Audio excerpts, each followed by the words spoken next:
Fear grips the world. Fear at the bank and fear in the boardroom, fear in the sick room, fear in the nursery, fear behind the expert's charts, and fear behind the student's blinking cursor. Overthinking is its local accent at the moment of choice. It rattles the mind with what-ifs until the mind confesses confusion. But let us name the real problem before we attempt its cure. The crisis is not lack of data.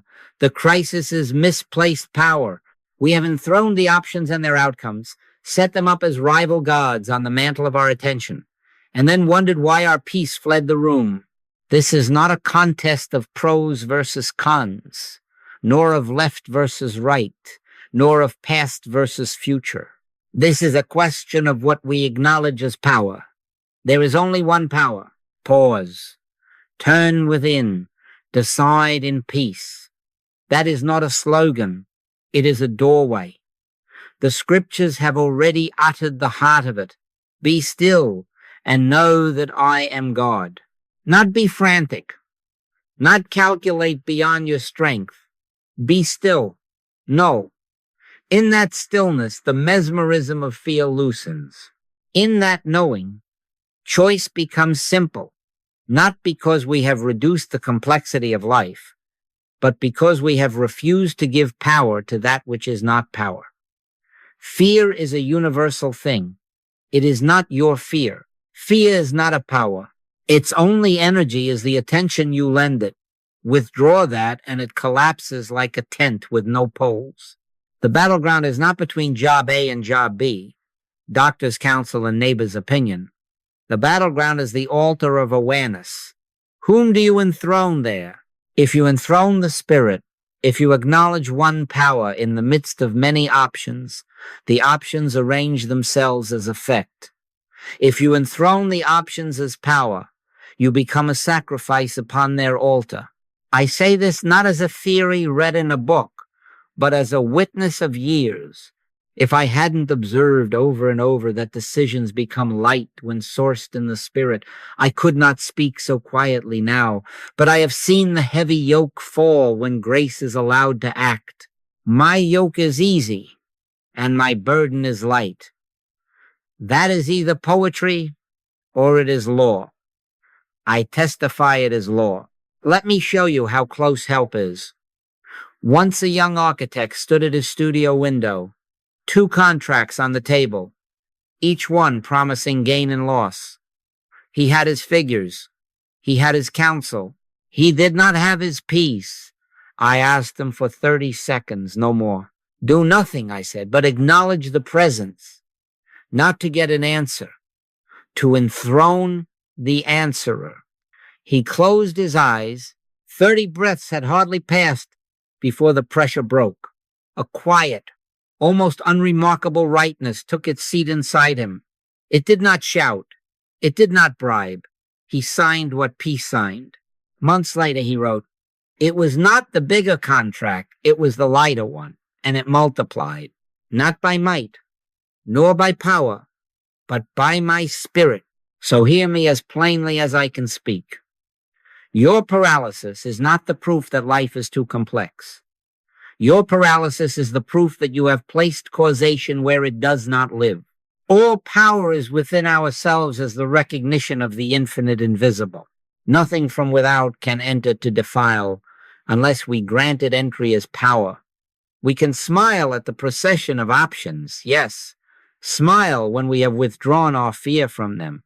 And we withdraw fear by pausing at the threshold, by turning within with reverence, by remembering that the government is upon his shoulder, not ours. 30 seconds of true turning is enough to reseat the heart in its rightful throne room. I am not here to take sides in human binaries. Wars won't do it. Arguments won't do it. Bigger spreadsheets won't do it. The answer is no. The answer is the same as it has ever been. Make a conscious transition from dependence on that which is visible on facts as master to a complete reliance on that which is invisible on presence as master, and the visible will align as effect. He hangeth the earth on nothing. He can hang your next step, too, on the quiet certainty of grace. Begin here, at the threshold. pause, turn within, decide in peace, and you will find that mislaid power returns to its owner, and with it, your freedom. Now, if you will let me, I will lift your eyes from the edges to the center. A wheel has one hub and many spokes. Your life looks at moments like spokes upon spokes, offers, deadlines, voices, histories, projections, yet the wheel turns from the hub, not from the rim. There is only one power. Say it softly within yourself and let the sentence kneel at the altar of your awareness. There is only one power, not many, not rival powers vying for jurisdiction over your peace. One. The options are not causes. They are effects. They are the leaves that tremble because of a wind you do not see, the waves that rise from a sea you cannot measure. They have no decree of their own. In him we live and move and have our being. If that is so, and you will find it so, then options cannot enter to defile what the within has already sanctified. What intimidates you in the moment of choice is not the option. It is the belief that the option carries power. Withdraw that belief, and the option is reduced to what it is, a shape in passing light. We do not deny that the shape is there. We deny that it is power. We do not pretend the doctor's report, the market fluctuation, the supervisor's email, the child's need do not appear.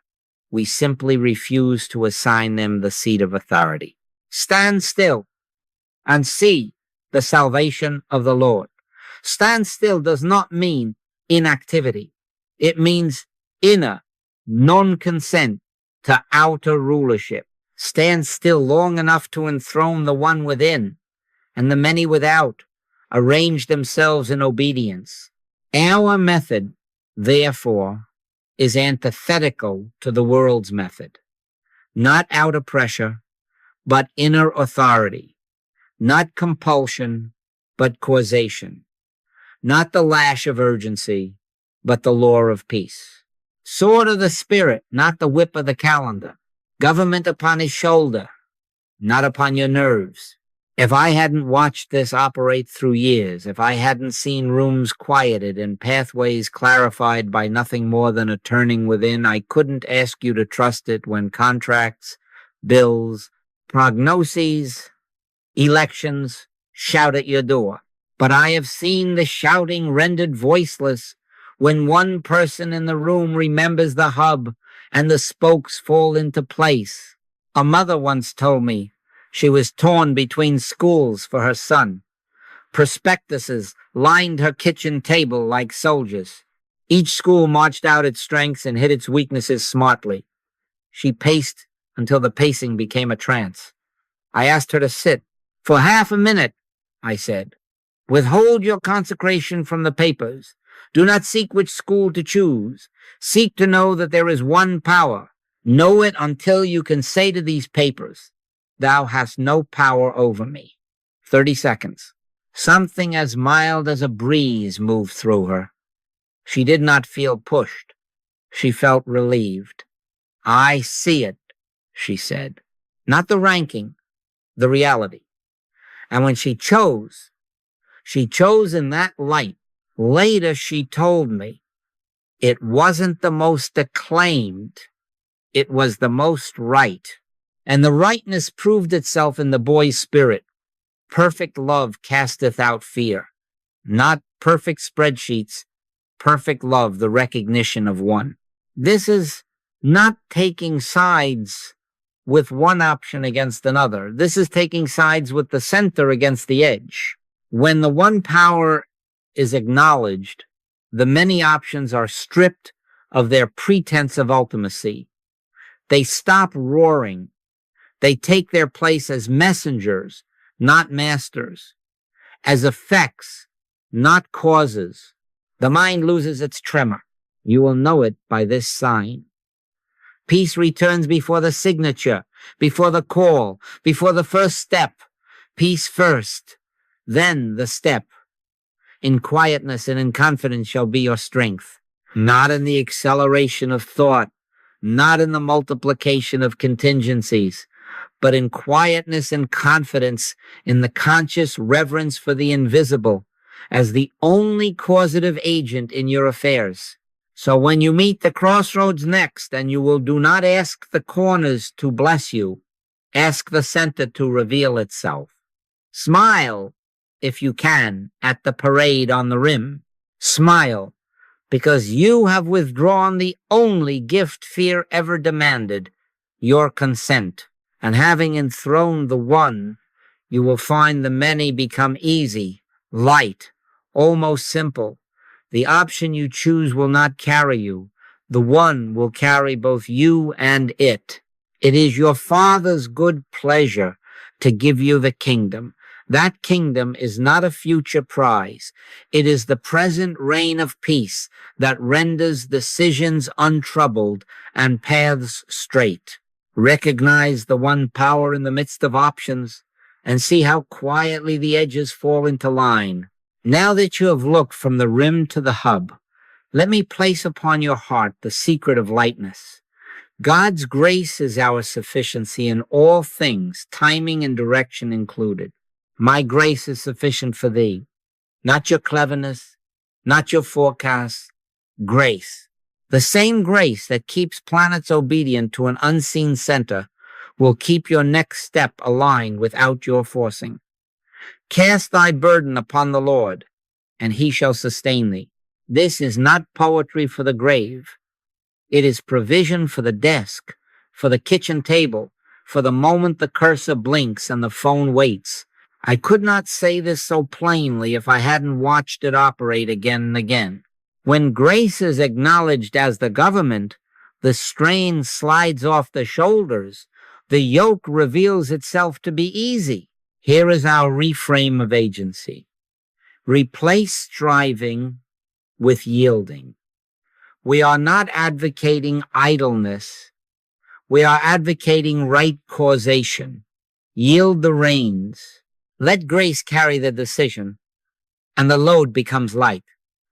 The world trains you to grind more analysis, fiercer urgency, tighter jaw. Spirit trains you to yield quieter acknowledgement, deeper trust, softer breath. Not by might nor by power, but by my spirit. Sword of the Spirit, not the whip of the calendar. We do not push the river.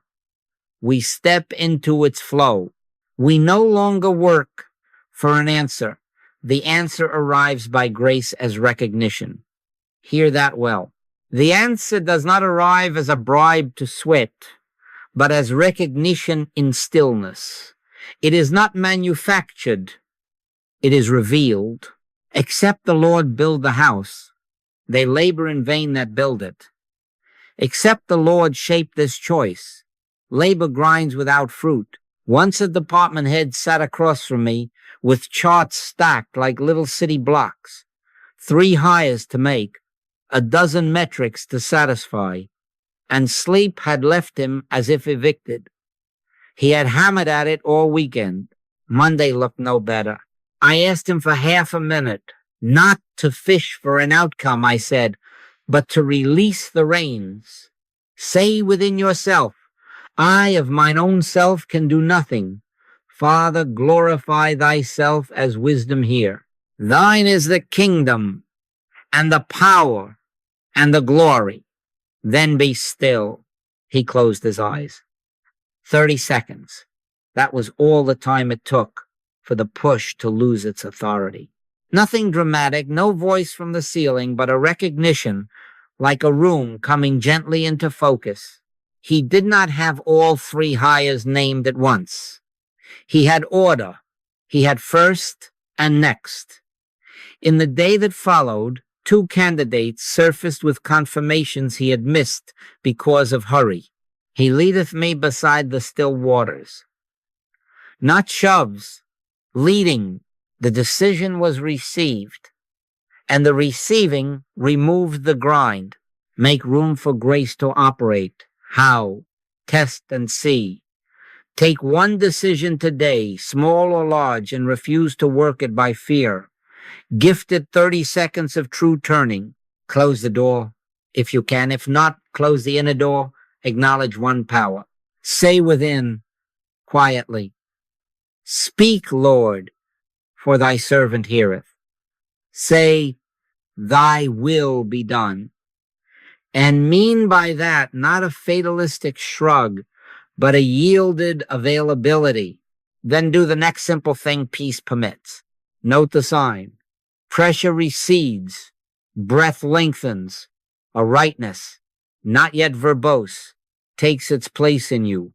Peace first, then the step. Taste and see that the Lord is good. This tasting is not theory, it is practice. Do not wait for the conference table to become holy. Make it holy by your pause. And if the mind darts back to grind, if urgency tries to snatch the reins again, pause again. Smile at it, gently, as one who knows the difference between a barking dog and a locked gate. Grace governs timing as surely as direction. If the door does not open now, it is not refusal. It is choreography. He maketh all things beautiful in his time. We do not rush the bud and call that excellence. We abide and call that faithfulness. You will discover, as I have, that when a choice is carried by grace, confirmations appear without your chasing them. The email you needed arrives. The unease that troubled you reveals its reason, or a path you had not drawn on your map presents itself as simply as a hand extended. In this way, your agency is baptized. No longer the tyranny of personal will, but the liberty of inner consent to the one who worketh in you both to will and to do of his good pleasure. Yield, then, yield, and let the government rest where it has always belonged. Let grace make your choice light. And when you stand up from that 30-second altar, you will not feel depleted as after a grind. You will feel carried. That is the sign. That is the sufficiency. And that is the beginning of a life in which answers come as recognition and decisions are fruits of peace rather than trophies of strain.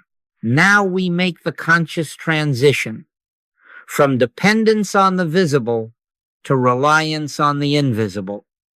Understand our words carefully. By invisible, we do not mean fantasy, daydream, or the sway of private opinion. We mean presence. A felt, living awareness that quiets the inner weather. A certainty that requires no argument to be real. The kingdom of God is within you, not beyond the clouds, not locked inside a ledger, within. When you have touched even briefly that inner kingdom, the visible becomes what it was always meant to be, an obedient messenger, not a master. The world will urge you, in the name of wisdom, to tabulate, to forecast, to line up contingencies like soldiers. There is nothing wrong with a good accounting, but the soul must never bow to its own columns. Look within first. Listen. Refuse haste. Give those 30 seconds to presence, and only then bring in the facts to serve, not to govern. Trust in the Lord with all thine heart, and lean not unto thine own understanding. Lean not does not mean discard understanding. It means do not enthrone it. Acknowledge him in this decision, and watch how the paths straighten themselves. There is a paradox that steadies us here. He hangeth the earth on nothing. The planet is not slung from a celestial hook. It rests in an unseen law. So, too, your next step. Let it hang upon the unseen yet solid spirit, not on panic, not on pressure, on that which cannot be seen by the eye but can be known by the heart as peace. When the inner yes is present, It needs no trumpet. When the inner no is present, it agitates no one. It simply stands. I would not dare say this if I had not lived by it through years of decisions, mine and others. But I have watched again and again as choices rooted in peace bore fruit without strain, and choices whipped by urgency bore thorns. A young analyst once brought me as models, 10 pages deep and color-coded like autumn leaves. He had every scenario but no rest. I asked him to lay the pages face down and be still. Not to despise them, I said, but to seat them. 30 seconds. He did nothing heroic. He breathed. He consented to the one power.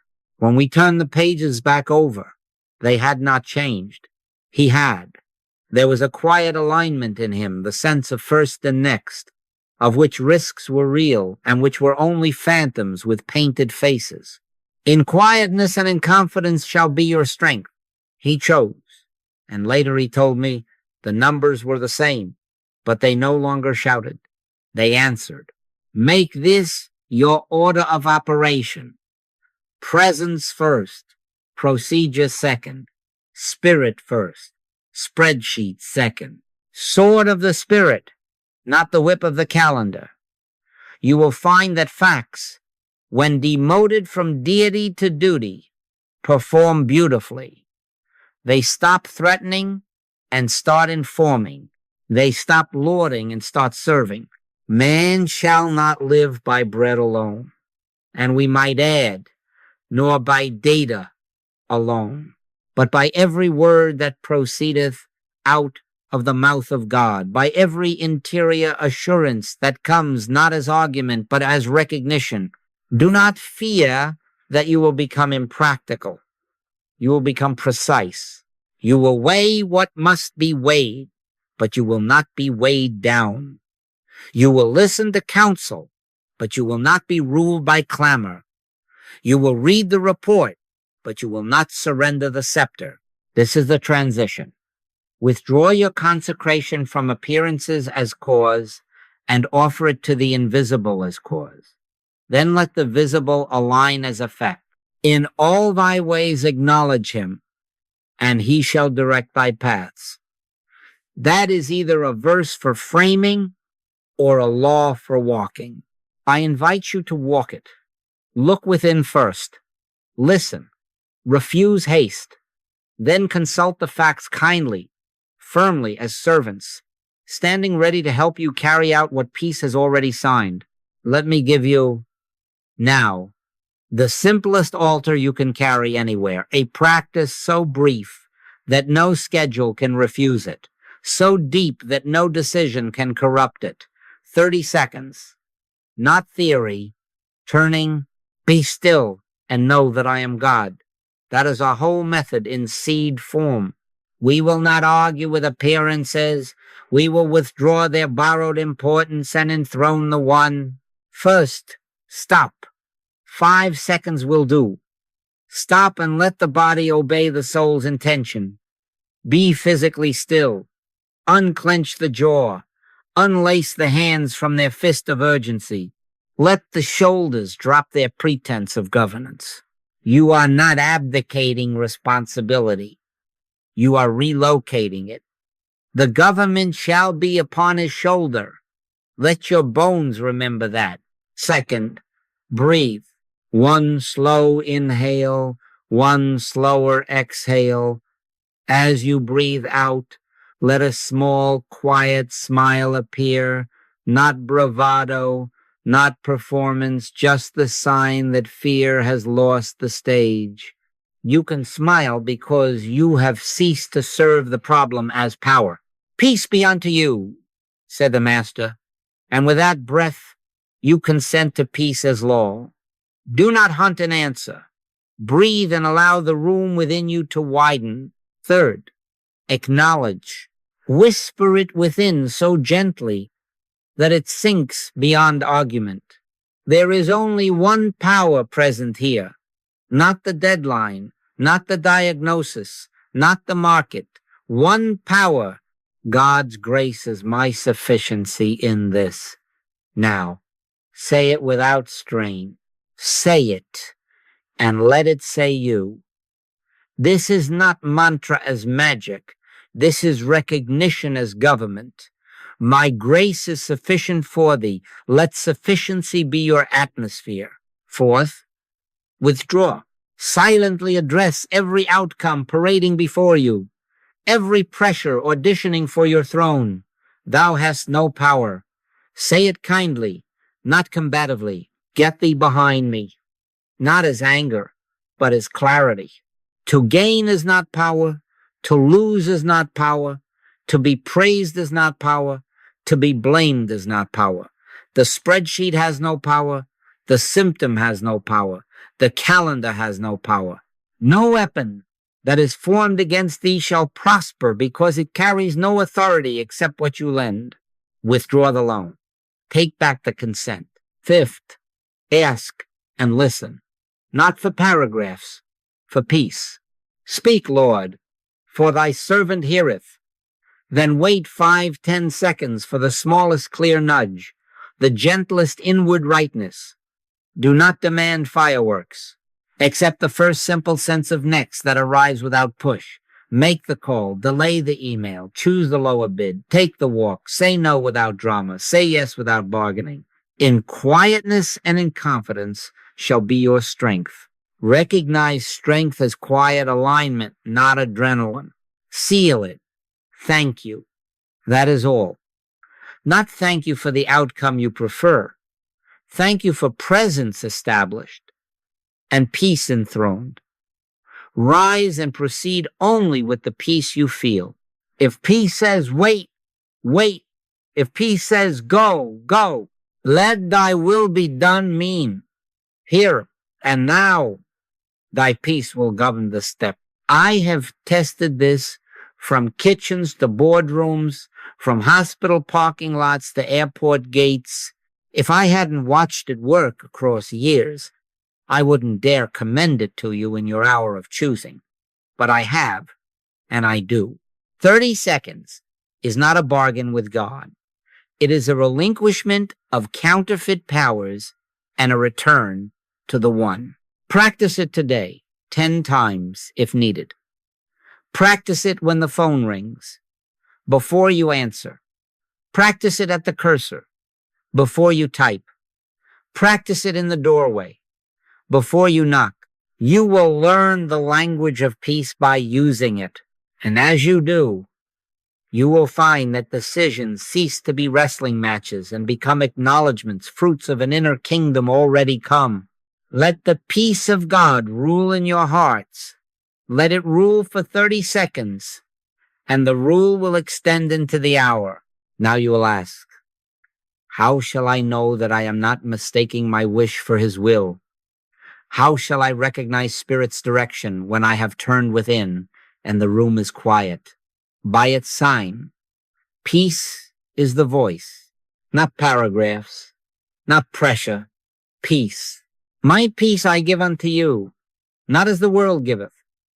The world gives peace with a contract attached, with a timer ticking under the table, with a boast or a threat in the subtext. Spirit gives peace without strain, without bargain, without a need to prove itself. It does not flatter your vanity, and it does not terrorize your conscience. It steadies. It simplifies. You will know the direction because the next small step is clear and the will to take it arrives without drama. Mark its signature. Spiritual poise, not adrenaline. Quiet rightness, not mental thunder. A willingness that does not need applause. A no that is not angry. A yes that does not bargain. It may feel like a light placed right at your feet, enough for the next pace, not for the entire highway. Thy word is a lamp unto my feet. The lamp does not blind you with brilliance. It gives just enough. The ego despises this and demands the floodlight. The Spirit smiles and hands you a lantern. Take the lantern. One step held in peace contains the future far better than 10 leaps born of panic. Here is a rule of movement so simple that you can test it today. If peace deepens as you proceed, proceed. If pressure spikes, pause again. Not to argue with the decision, but to re-enthrone the one. God is not the author of confusion, but of peace. If confusion appears, its authorship is not divine. Withhold your signature. Return to the 30 seconds. A second pause is not failure. It is fidelity. The shepherd does not mind if the sheep stop to hear again. My sheep hear my voice. Hearing again is not unbelief. It is devotion. Once a manager told me he felt pushed to accept an impressive offer. Everything about it sparkled. Only his sleep did not. He woke as if chased. He called it excitement. I called it pressure. We paused together 30 seconds. The glitter dimmed. The quiet grew. In the quiet, he saw a simple next. Request one clause be changed. He did, and the push ended. Either they would honor the clause and peace would remain, or they would refuse and peace would guide him elsewhere. They refused. He felt relieved, not defeated. Weeks later, a cleaner door opened. Peace had spoken by unmasking pressure. Another soul feared, saying no to a request that would have overreached her capacity. The mind thundered with guilt. We paused. When peace came, it carried a sentence like a feather. Thank you. I can't take that on just now. No explanation, no self-accusation. She sent it. The wind died. Guidance by peace never demands theatrics. In quietness and in confidence shall be your strength. Do not be afraid of missing it. Humility disarms that fear. If I err, grace corrects. Hear that as law. Grace is not brittle. It is shepherding. He restoreth my soul. He leadeth me in the paths of righteousness. If a step taken in honest peace turns out to need adjusting, you will find yourself redirected without shame. An email arrives. A check in your spirit returns. A circumstance shifts, and you will smile, because the correction is as gentle as the guidance. This clause, if I err, grace corrects, removes fear's last leverage. Fear trades on the myth of irreparable mistakes. Grace trades on the fact of one power. We are not throwing our lives to the winds. We are yielding them to the governance of the invisible that loves to guide. Let peace be your governor and your gauge. No strain, no bargain, no urgency to prove. Feel for the unforced readiness, the small, clear next, the willingness without drama.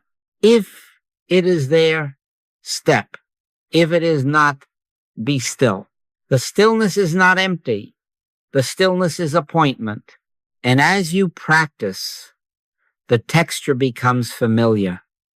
A presence like a gentle weight in the chest, a loosening behind the eyes, a sentence that comes whole and modest, an unhurried yes, or a quiet, effortless no. That is how peace speaks. That is how the one leads.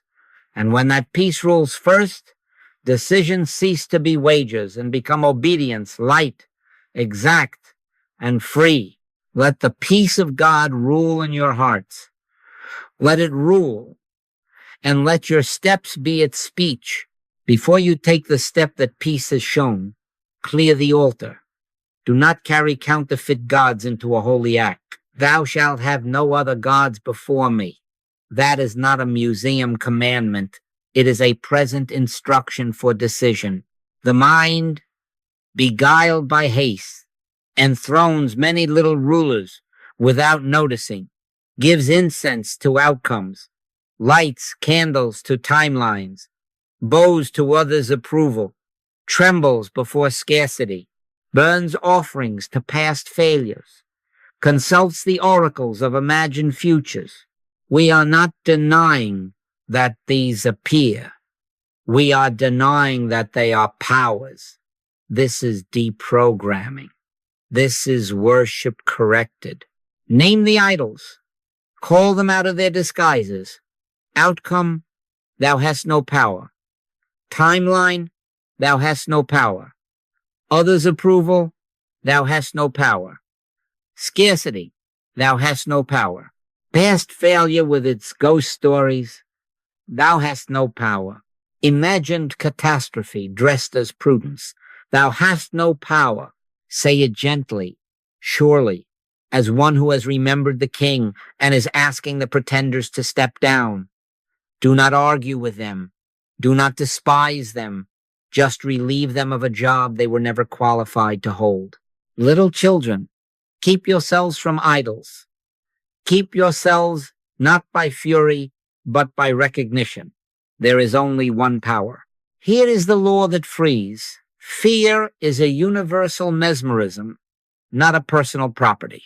It is not your private defect that requires shame. It is the world's trance that requires awakening. Fear is not a force. Its only leverage is your consent, your granting of causative status to shadows. Withdraw the grant, and the spell dissolves. Ye shall know the truth, and the truth shall make you free. Truth here is simple. No effect can be its own cause. No shadow can light itself. No report, no face, no deadline. No memory holds the scepter. The scepter belongs to the invisible within. The moment you rescind your inner oath to appearances, the tyranny ends. The feeling of choke on your chest, that is not power. That is borrowed authority evaporating as you refuse to renew the lease. Understand our method. Sword of the spirit, not the bayonet of anxiety. Inner dominion, not outer domination.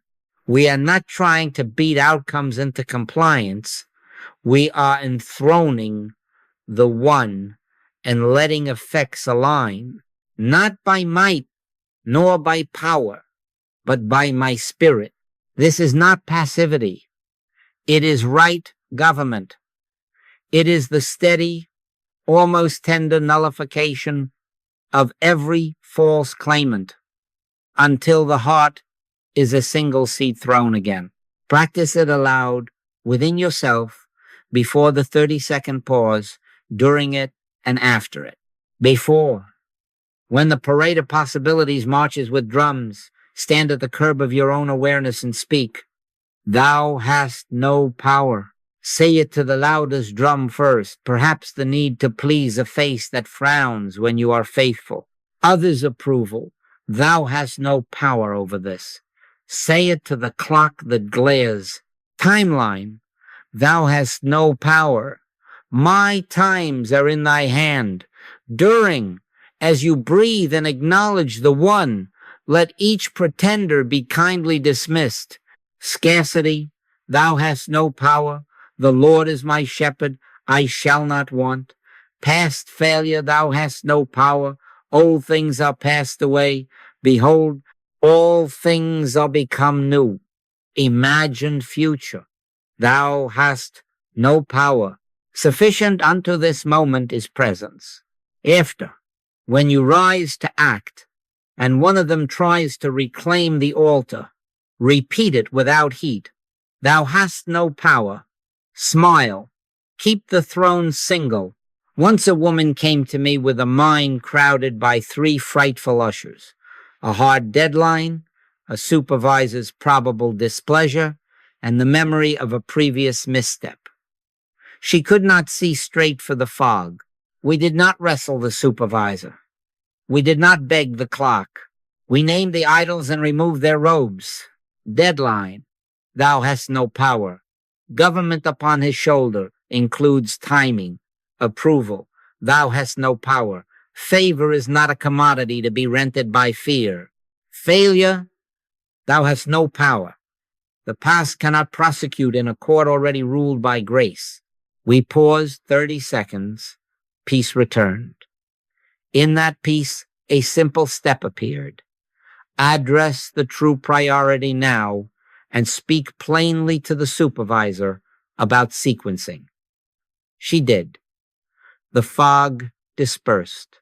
The task landed on time, not because anxiety stabbed it, but because the Spirit ordered it. The Lord is my light and my salvation. Whom shall I fear? If, as you practice, the mind rushes back with its dossiers, do not scold it, pause again, nullify again. This is faithfulness, not failure, casting down imaginations, and every high thing that exalteth itself against the knowledge of God. Cast them down, not with violence, but with truth. One by one, remove counterfeit powers from the altar and enthrone the one. In that room made single, clarity shines of its own accord. Peace speaks, and the decision is its echo.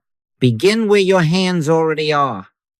Do not wait for the court summons or the merger to practice. Begin with the email that blinks. Begin with the wording of a text. Begin with the choice to press send now or after one more calm read. Begin with a calendar square that begs to be filled with a question. Do I accept this meeting or propose another time? Begin with the moment in a conversation when you feel the sentence rising. Do I speak now or do I keep silence? These are the small doors. Walk through them with the same sacred protocol. Pause, turn, listen, proceed. Not once, but again and again through the day. He that is faithful in that which is least is faithful also in much. The large roads open for those who have walked the small doors in peace until peace becomes their gate. Make it continual. 30 seconds is often more than you need for the little. 3 seconds will teach the muscle to yield. Before you reply all, pause. Before you accept the invite, pause. Before you soften your truth to purchase approval, pause. Turn, there is only one power here, even in this minor thing.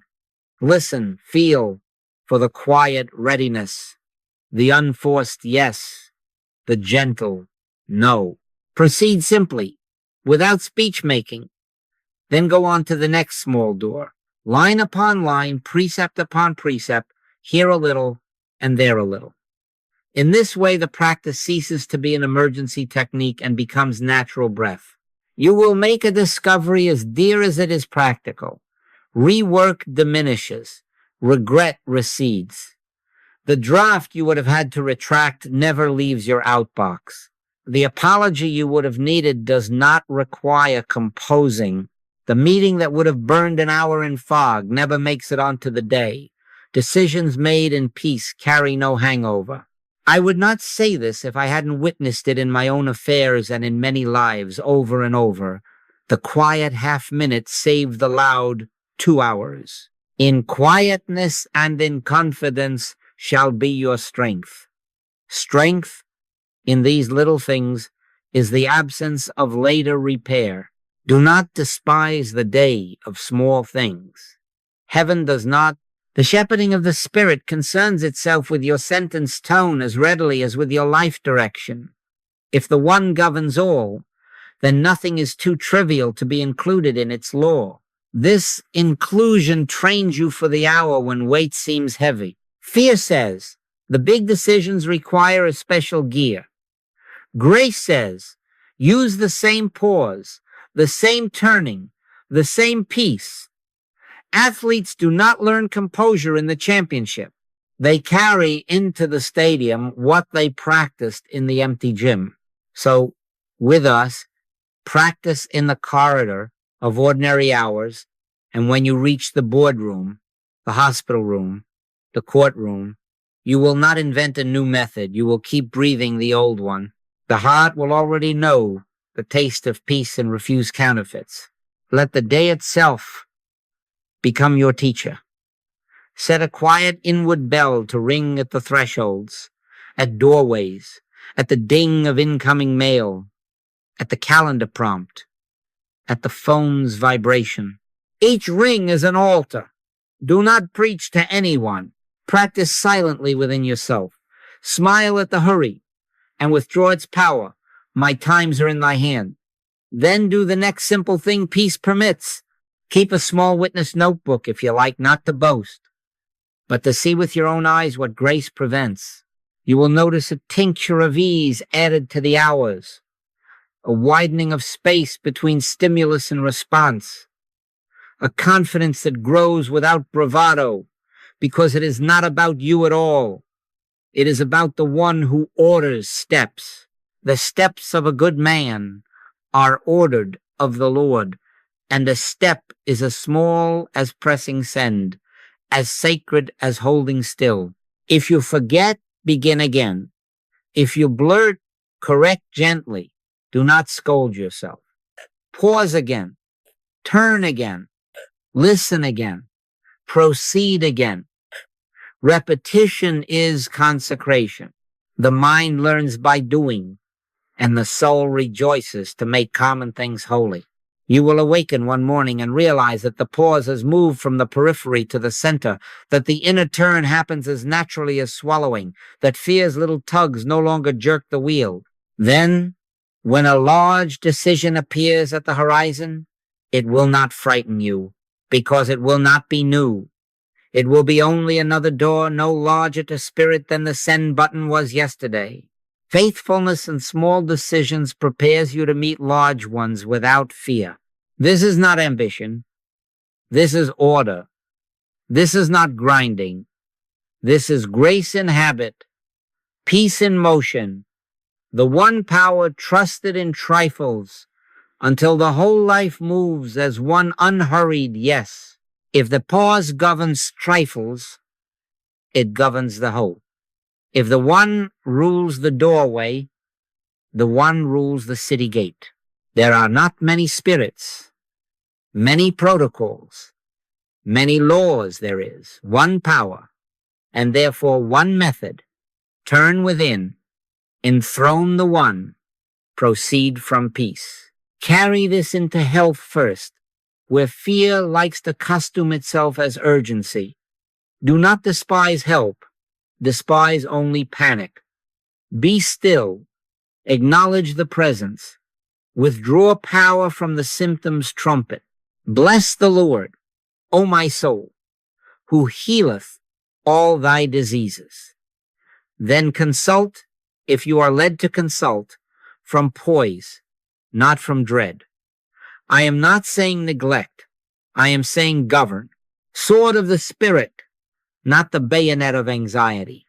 When peace rules first, you hear counsel cleanly, you ask the right question, you sign the right form, or you wait the right day.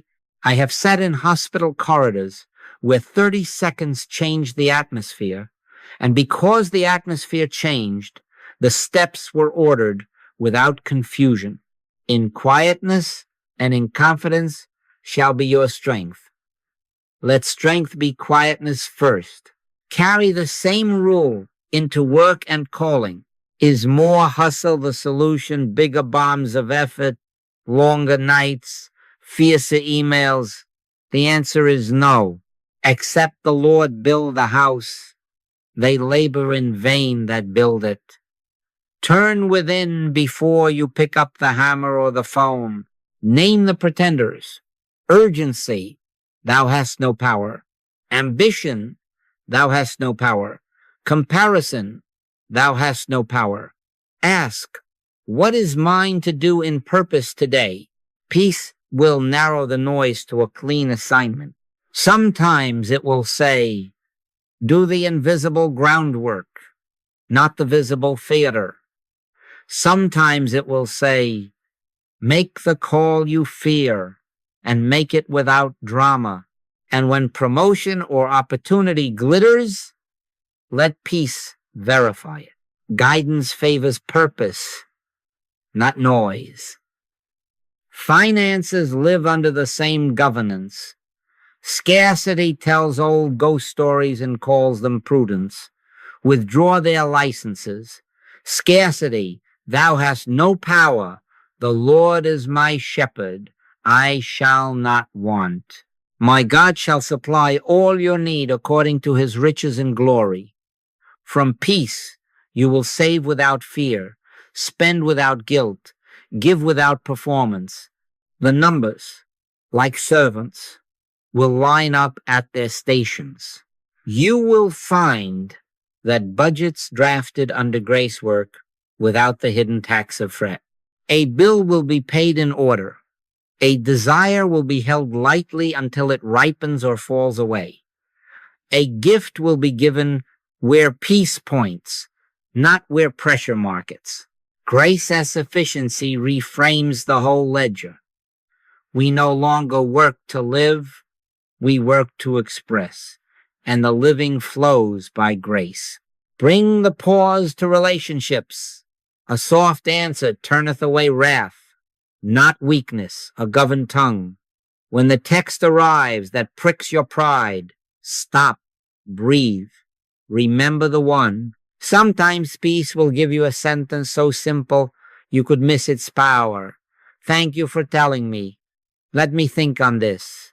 Sometimes it will say, wait and pray rather than win. Winning outside while losing the inner kingdom is a poor bargain. Blessed are the peacemakers. Let your yes be an inner yes, not a bargain for favor. Let your no be a quiet no, not a sermon for vindication.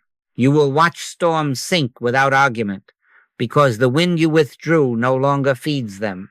Finally, carry the same governance into civic participation.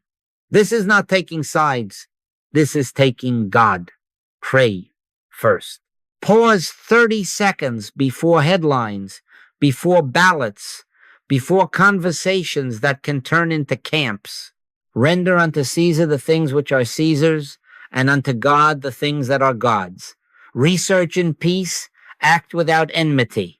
Refuse fear's propaganda, fear of the other party, fear of the future, fear of your neighbor.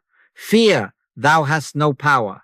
Seek the peace of the city, and pray unto the Lord for it. Cast your vote, write your letter, attend your meeting as a nonpartisan conscience governed by the one, smiling inwardly at the shrill, refusing to become it. Quiet spirits change rooms. Loud opinions seldom do.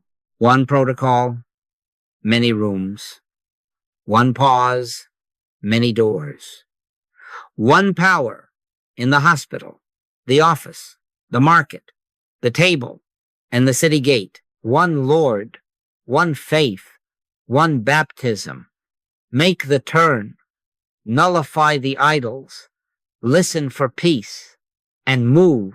I would not press this upon you if I had not watched it work across these arenas for years. Decisions simplified, loads lightened, outcomes cleaner because the cause was right.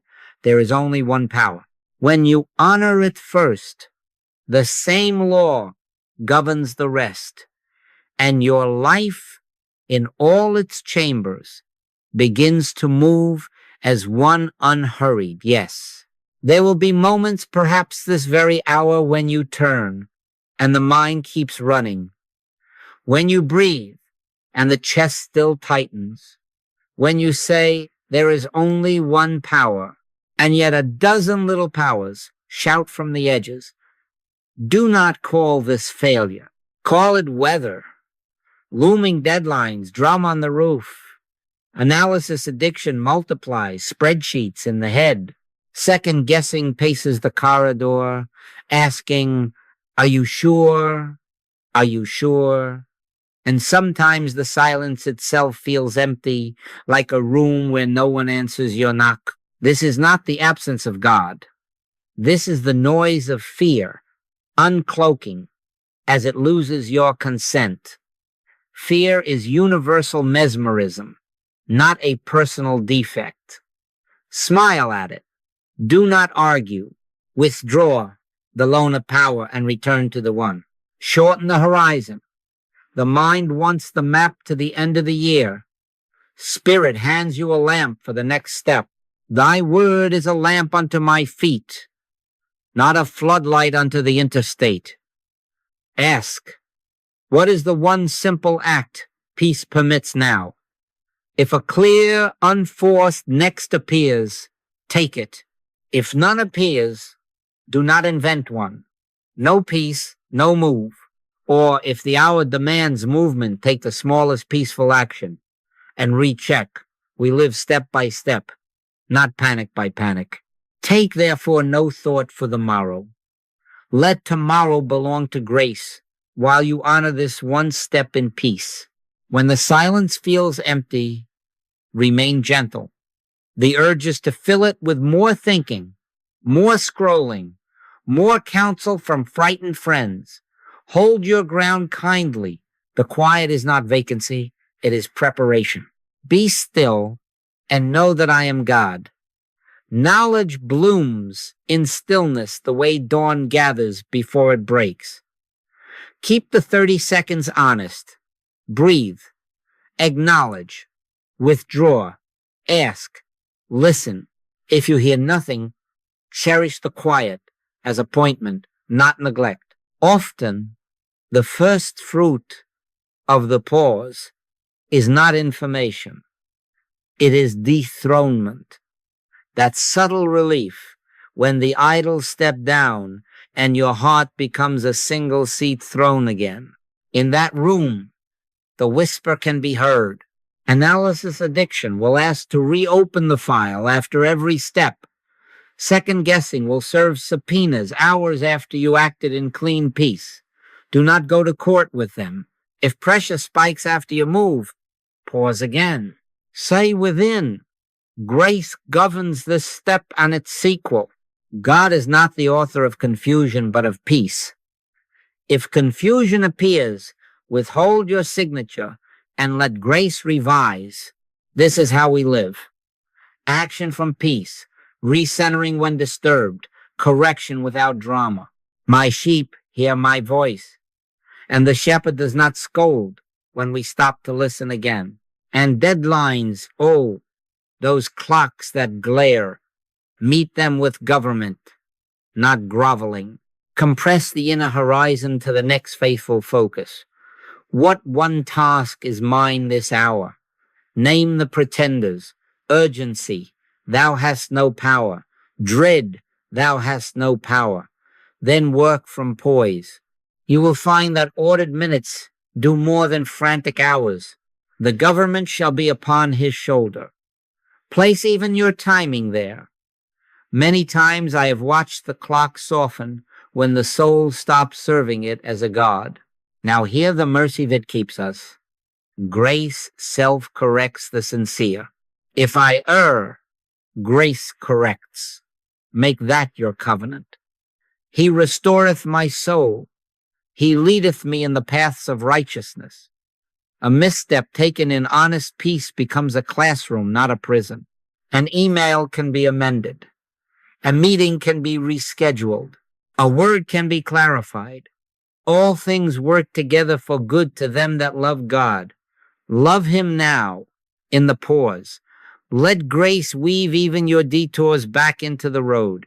So when the mind won't settle, do not harden. Pause again. Smile inwardly at the storm and withdraw your worship from it.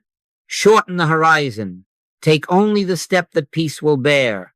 If the step stirs confusion, pause again and let the shepherd redirect. No blame, only governance. No scolding, only correction. This is how a life becomes steady, not by never feeling the wind, but by knowing where the rudder is and who holds the sea. Thou wilt keep him in perfect peace, whose mind is stayed on thee. Stay and be kept. Now carry this into the noise, not with banners, not with speeches, with silence that knows. The kingdom of God cometh not with observation. Do not preach the pause, practice it. Let results do the speaking. By their fruits ye shall know them. In the meeting where tempers rise, do not rise with them. In the kitchen where all grievances wait for their cue, Do not give it in the thread where sarcasm hunts for a partner. Do not dance. Turn within 30 seconds if you have them, 3 if you do not, and enthrone the one. Name the pretenders softly. Pressure. Thou hast no power. Pride. Thou hast no power. Fear in this room. Thou hast no power. Hold to the presence until you feel the quiet weight return. Then answer or do not answer. Move or wait. You will be astonished how quickly a room hears what you are not saying. Quiet practice changes rooms faster than loud opinions ever could. This is service. Relational, not theatrical. As part of my consciousness, that fear is lifted from you. Hear that. Not as domination, but as devotion. Fear is universal mesmerism. It is not your brother's private property. It is not your child's identity. It is not your colleague's destiny. Withdraw your consent to it on their behalf. Sit beside the one who is anxious and without advertisement. Withdraw power from the specter that taunts them. Perfect love casteth out fear. Let perfect love in you do its casting, not by argument, but by being what you are, a tabernacle of one power. Many times I have watched a face soften across a table, not because I found the right sentence, but because grace invoked and trusted altered the air. The shepherd went to work while I kept still. If I hadn't witnessed this for years, I could not urge it so simply tonight. Yet hear the boundary that keeps this holy. Do not outsource your conscience, and do not demand that others outsource theirs to you. Let every man be fully persuaded in his own mind. Counsel may be sought, data may be weighed, but the government must remain upon his shoulder within you. React only to the spirit. Do not hand your rudder to an expert's fear. Do not seize another's rudder with your certainty. Who art thou that judgest another man's servant? To his own master he standeth or falleth. This protects freedom and preserves love. We stand beside, not over. We hold a fearless consciousness on behalf of another without dictating their steps. We pray without managing. We love without hurting. Grace governs, not we. So, in noisier places, offices where the reward of the hour is clever heat, classrooms where boldness is measured by interruption, councils where volume passes for courage, try the apostolic way. Be swift to hear, slow to speak, slow to wrath. Make your contribution from peace or not at all. You will find the word given you is clean, brief, sufficient. And when you must say no, say it without thunder. When you must contend, contend without enmity. A soft answer turneth away wrath. Soft is not weak, soft is governed. The sword of the Spirit, not the bayonet of anxiety. One with God proves a majority, not because we outshout the many, but because presence weighs more than noise. Let me widen the vision. A mother who pauses before she re-enters the room where siblings quarrel, and the storm drops a note. A manager who turns within before he answers the email that could inflame, and a team exhales without knowing why. A physician who carries quiet into the consult, and the patient feels seen before a word is spoken. A teacher who silently enthrones the one before the bell, and the atmosphere grows teachable. A neighbor who refuses to feed the neighborhood's favorite fear story, and the block grows kinder. Homes, teams, and communities, calmed by a few who decide in peace.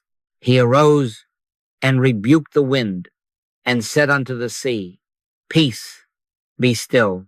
And there was a great calm. That same Christ quiet lives in you. Let it rise, not as a show, but as governance. Do not announce what you are doing. Let your left hand not know what your right hand does. Let your light so shine, not your megaphone. Withdraw power from fear silently. Invest power in the one openly, only by the fruit of calm action. Smile inwardly at the provocations. Keep your 30 seconds honest. Hold others tenderly inside the circle of fearlessness. The Lord is my light and my salvation. Whom shall I fear? And then let them keep their conscience before their God as you keep yours. In this manner, without arguing the world into heaven, you will find heaven altering the world. Rooms gentled, choices simplified, storms hushed, not by might nor by power, but by his spirit, quiet practice, living testimony, peace that speaks by being peace. Let us make it plain and let us make it daily. Abide is our word. Abide in me, and ye shall bear much fruit. Not a technique pulled down in emergencies, but a habitation. So set a rule, kind and steady. Begin the day before the world begins on you. Before the phone, before the headlines. Be still. 5 minutes if you have them. 2 if that is all. Be still and know that I am God. Turn within and enthrone the one. Say quietly, there is only one power. God's grace is my sufficiency in all things. Fear, thou hast no power. Then be silent and let the weight of that truth rest the heart. In the evening, before you lay your head upon the pillow, return there again. Lay the day down in that same presence. Let the last government be the inner government. I will both lay me down in peace and sleep, for thou, Lord, only makest me dwell in safety. Between these bookends, weave the cord. 30-second pauses braided through your hours, not as stoppages, but as governance. At the doorway, at the calendar chime, at the incoming call pause. Breathe. My times are in thy hand. Withdraw the loan of power from fear. Restore the scepter to the invisible. Do not announce it. Do it. React only to the spirit. Over hours and days, the corridor between acts will fill with quiet light, and your steps will be ordered without strain. The steps of a good man are ordered of the Lord, and steps are small. Let them be governed. Keep a short litany for remembrance. Carry it on a card, in a pocket, in the mouth of your mind. One power, grace sufficiency, fear powerless. Repeat it as one repeats a family name, because it is your lineage now.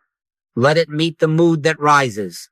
When urgency clamors, one power. When lack whispers, grace sufficiency. When dread paints its pictures, fear powerless. Not as spell work, but as truth reclaimed. Let this mind be in you, which was also in Christ Jesus. We are not convincing God, we are reminding ourselves of what is so. Then, review in gratitude. At day's end, sit again in that stillness and look not to grade yourself, but to behold grace. Where did the pause spare you a detour? Where did a word soften, a meeting quiet, an email wait until wisdom ripen the tone? By their fruits ye shall know them. Note them humbly. If correction came, thank God for correction. Grace self-corrects the sincere. He restoreth my soul. He leadeth me in the paths of righteousness. Let surely goodness and mercy shall follow me. Become a ledger entry, not a slogan.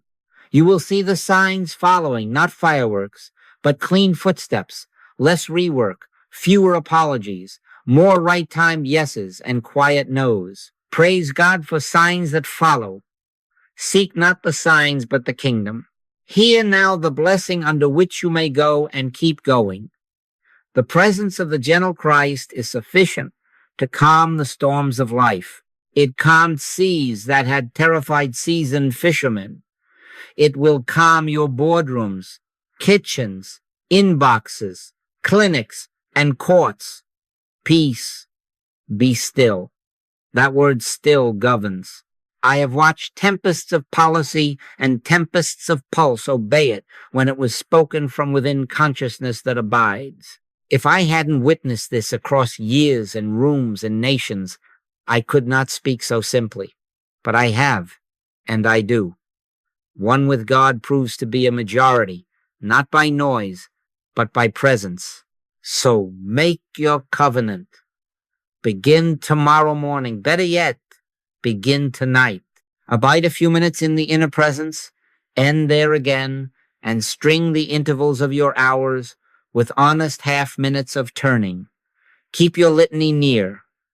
One power, grace sufficiency, fear powerless, review in gratitude, accept correction without blame, and sleep under government.